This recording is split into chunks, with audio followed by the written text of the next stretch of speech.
Ryan को निजी तौर पर जानने का सौभाग्य तो मुझे नहीं मिला, लेकिन पिछले साल मैं अमिता से मिली और उसने रायन और उसके स्वभाव के बारे में बहुत कुछ बताया और हमने रायन की मृत्यु से जुड़े उसके अनुभव साझा किए। और यहाँ उसके अंत समय के करीब मुझे मेरे पिता के साथ काफ़ी कुछ ऐसे ही अनुभव हुए थे और हमने उन अनुभवों को भी काफ़ी साझा किया है और मेरे लिए ये कड़वा मीठा था और उन आखिरी दिनों में काफ़ी मिठास थी।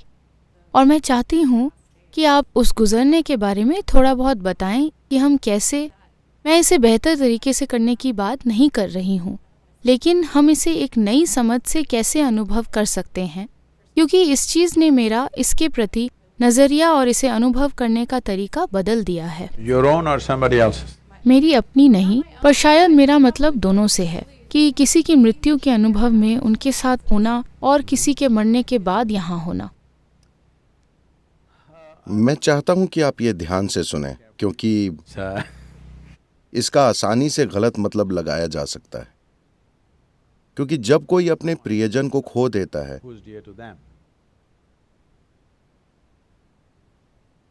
तो ये ऐसा है जैसे उनके जीवन का एक अंश छिन गया हो और इंसान दुख, नुकसान और उनके बीच हुई कई चीजों को संजोने जैसी प्रक्रियाओं से गुजरता है। बहुत सी चीजें, सभी चीजों को व्यक्त नहीं किया जा सकता, लेकिन साथ ही हम इस धरती पर पैदा होने वाले पहले इंसान नहीं हैं और न ही हम इस धरती पर मरने वाले पहले होंगे। अपने जीवन में जब हम पैदा होते हैं, हम नहीं जानते कि हम शिक्षा प्राप्त करेंगे या नहीं, हम नहीं जानते कि हमारी शादी होगी या नहीं, हम नहीं जानते कि हमारे बच्चे होंगे या नहीं, हम दुनिया में ये वो और तमाम चीजें करेंगे या नहीं, हम नहीं जानते। लेकिन हम एक चीज जानते हैं कि हम मरेंगे जरूर। हाँ या ना? ये एक पक्की बात है ना?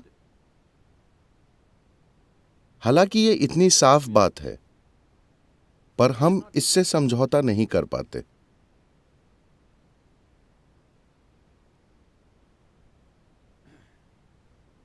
किसी ने मुझसे पूछा, सद्गुरु, सांप कैसे मरते हैं? वे कहाँ मरते हैं? क्योंकि कभी मरा हुआ सांप नहीं दिखता जब तक कि किसी ने उसे मारा ना हो। उन्होंने ये सवाल एक गर्म देश में किया था और मेरे विचार से ये कैलिफोर्निया में भी प्रासंगिक है, जहां असल में लाखों सांप हैं, लेकिन वे शांत जीव हैं। वे बाहर ज्यादा नहीं दिखते जब तक कि आप उनके इलाके में कदम ना रखें, और वे दिखते नहीं हैं, वे बस वहीं रहते हैं। तो वे कहाँ मरते हैं? खासकर कोबरा के मामले में यह बहुत शानदार है। Particularly cobras.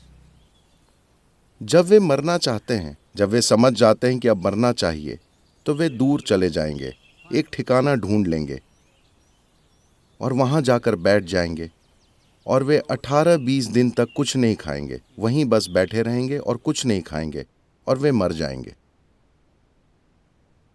एक मौके पर अनुचित करुणावश मैं इन कोबरा को नीचे ले आया, क्योंकि मैं जानता था कि वे कहाँ बैठे होंगे। मैं उन्हें उठाकर ले आता और जबरदस्ती कुछ खिलाने की कोशिश करता, उनके मुंह में खाना डालता और इस बारे में कुछ करता। लेकिन आप चाहे जो कर लें, वे जरा सा भी खाना स्वीकार नहीं करते।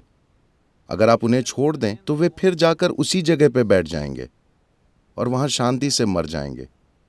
मैं ये कह रहा हूं कि एक रेंगने वाले जीव में इतनी जागरूकता है कि वो जानता है How long this body should be on and when it should go. कि ये शरीर कब तक रखना चाहिए और इसे कब जाना चाहिए। इसी तरह से आपके जीवन और हर दूसरे जीवन के पास ये चेतना होती है कि कब इसे इस शरीर से चले जाना चाहिए, या तो इसलिए कि हमने इस शरीर को कोई चोट पहुंचाई है, Or because simply या बस शरीर में इतनी तीव्रता ही नहीं बची है कि ये जीवन को संभाल सके।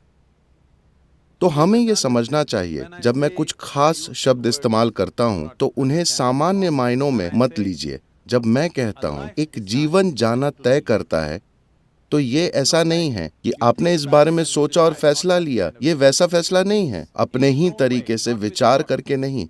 आप जो हैं उसके बारे में कई निर्णय आपके विचारों से तय नहीं होते, ये यूं ही तय होते हैं ना। Like that, a life decides when to leave. उस तरह से एक जीवन तय करता है कि कब जाना है। जब तक वो यहाँ है, हमें इसे बचाने, कायम रखने और अपने पास रखने के लिए हर चीज करेंगे, क्योंकि हम उस जीवन को प्यार और आदर करते हैं। लेकिन एक बार जब वो चला जाता है, तब हमें उस निर्णय का सम्मान करना चाहिए, क्योंकि उस जीवन ने चले जाना चुना है। जीवन शब्द से मेरा मतलब वो व्यक्ति नहीं है। मैं उस शख्सियत की बात नहीं कर रहा हूँ। मैं उन विचारों, भावनाओं और गतिविधियों की बात नहीं कर रहा हूँ जिनमें वो शरीक था। एक व्यक्ति के रूप में आप कभी जाना नहीं चाहते, क्योंकि आप एक अंतहीन मानसिक नाटक बने रहना चाहते हैं। लेकिन एक खास समय पर जीवन जाना चाहता है, चाहे आपको अच्छा लगे या ना लगे। जीवन जाना चाहता है क्योंकि वो आपके द्वारा इकट्ठा किए गए भौतिक रूप में हमेशा के लिए फंसा नहीं रहना चाहता। वो नहीं चाहता। वो उस भौतिक रूप का सिर्फ एक खास समय तक ही आनंद लेता है। उसके बाद हर चीज ठीक होने के बावजूद कई जीवन चले जाते हैं। खासकर भारत में आप देखेंगे कि योगी तय करते हैं कि कब जाना है। वे स्वस्थ और ठीक ठाक होते हैं, पर बस बैठते हैं और चले जाते हैं। दूसरे लोग सोचते हैं, क्यों, वो तो स्वस्थ थे, उन्हें क्यों जाना चाहिए। तो आप बीमार पड़कर मरना चाहते हैं।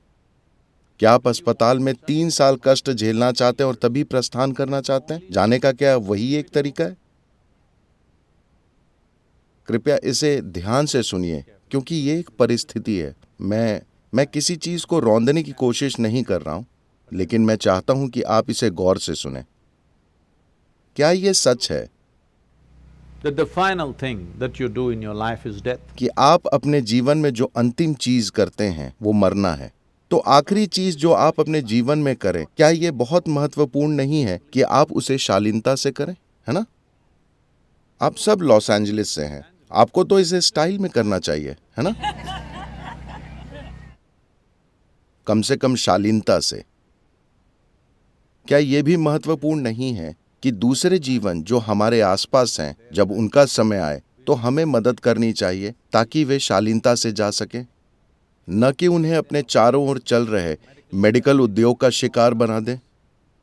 हेलो, मुझे बताइए, जो जीवन अभी बाहर आने वाला है, अगर आपने उसे हर किस्म के सहारों से 3 महीने खींचकर और बढ़ा दिया तो उसका क्या तुक निकला? आपने उसे पीड़ा और कष्ट में 3 महीने और खींच दिया, उसका क्या मायने है? इसका मतलब बस ये है कि आप जीवन की प्रकृति से अनजान हैं और जो आप जानते हैं उससे चिपके रहना चाहते हैं, और जो कुछ आप नहीं जानते वो जानना नहीं चाहते।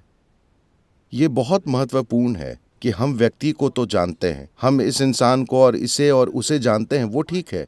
हमने उनकी शख्सियत का आनंद लिया है, लेकिन आपने उनके जीवन की प्रकृति को नहीं छुआ है, क्योंकि जब तक आप अपने जीवन की प्रकृति को नहीं छूते, तब तक आप किसी दूसरे के जीवन की प्रकृति को भी नहीं छू सकते। तो हमें जो सबसे महत्वपूर्ण चीज करनी है वो ये है कि हमें मृत्यु की बात या उसकी तैयारी नहीं करनी है, कोई जरूरत नहीं है। हमें ये करने की जरूरत है कि जो शरीर हमने इकट्ठा किया है उससे परे, आप मुझसे सहमत थे कि आपने ये इकट्ठा किया है, इस मन से परे ये भी धारणाओं और जानकारी का संग्रह है। इन 2 ढेरों से परे अगर आप अभी यहाँ बैठते हैं और जो जीवन आप हैं उसका अनुभव करते हैं, तो आपको जीवन के किसी पहलू से कोई परेशानी नहीं होगी, जिसमें मृत्यु भी शामिल है। मृत्यु कोई अलग चीज नहीं है। मरना एक जारी रहने वाली चीज है। हम सब अभी धीरे धीरे मर रहे हैं। एक दिन ये पूरा हो जाएगा। क्या आपको लगता है कि ये एक दिन अचानक होगा? ये पहले से ही जारी है ना? हेलो, क्या ये नहीं चल रहा है? मरना हम सब में जारी है। क्या हमें इस प्रक्रिया को देखिए, आप अभी ये कह सकते हैं कि मैं अभी जिंदा हूं। इसे कहने का दूसरा तरीका यह है कि मैं मर रहा हूं, मैं अभी मर रहा हूं। हम इसे जितना ज्यादा से ज्यादा हो सके खींचना चाहते हैं, लेकिन इसे अनुभव के स्तर पर जानना सबसे महत्वपूर्ण है, न कि बुद्धि से समझने की कोशिश करना। क्योंकि अगर आप बुद्धि से समझते हैं तो ये हमेशा एक के मुकाबले दूसरा होगा, क्योंकि बुद्धि की यही प्रकृति है। बुद्धि बिना 2 चीजें बनाए कुछ नहीं समझ सकती। तो आपने जीवन और मृत्यु 2 चीजें बना दी। जीवन और मृत्यु जैसी कोई चीज नहीं होती। जीवन और मृत्यु एक ही पैकेज है ना? हेलो, ये एक पैकेज है। अभी हम जी रहे हैं और साथ ही मर भी रहे हैं।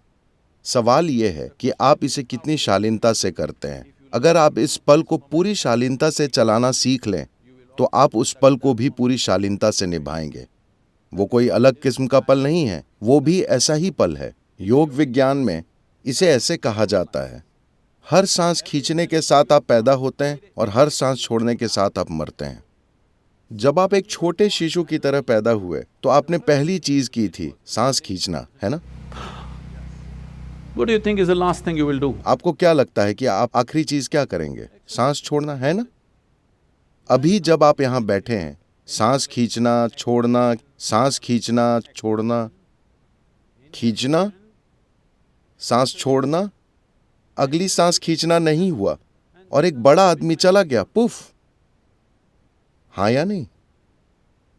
ये इतना ही नाजुक है। मैं चाहता हूं कि आप इस पर गौर करें। हर पल ये हो रहा है। ये सांस जो बाहर गई, अगर ये वापस नहीं आई तो ये चला गया। एक इंसान कितना कुछ कर सकता है, लेकिन साथ ही बस ये देखिए कि ये कितना नाजुक है। आप अपने जीवन के साथ हर पल ये खेल खेल रहे हैं। अगर आप नहीं जानते कि सांस वापस कैसे खींचें तो ये चला जाएगा, लेकिन अभी ये वैसा महसूस नहीं होता। मैं असली हूं, मैं आज नहीं मरने वाला। आपसे और हमसे पहले तमामों लोगों ने ऐसा ही सोचा। हमें ये समझना चाहिए कि नश्वरता हमारे अस्तित्व की बुनियादी वास्तविकता है। अगर हम इस एक चीज के साथ समझौता नहीं करते, मेरा यकीन कीजिए, आप असल में जीवन के किसी दूसरे पहलू को नहीं जानते, आप सिर्फ नाटक जानते हैं। क्योंकि यही हमारे अस्तित्व की बुनियादी प्रकृति है कि हम नश्वर हैं। जब हम पैदा हुए तभी ये तय हो गया कि हम मरेंगे, है ना? How long is the only question. सिर्फ सवाल है कि कितना लंबा। मैं आपको एक बहुत लंबे जीवन का आशीर्वाद देता हूं। यहां होने के लिए आपका बहुत धन्यवाद।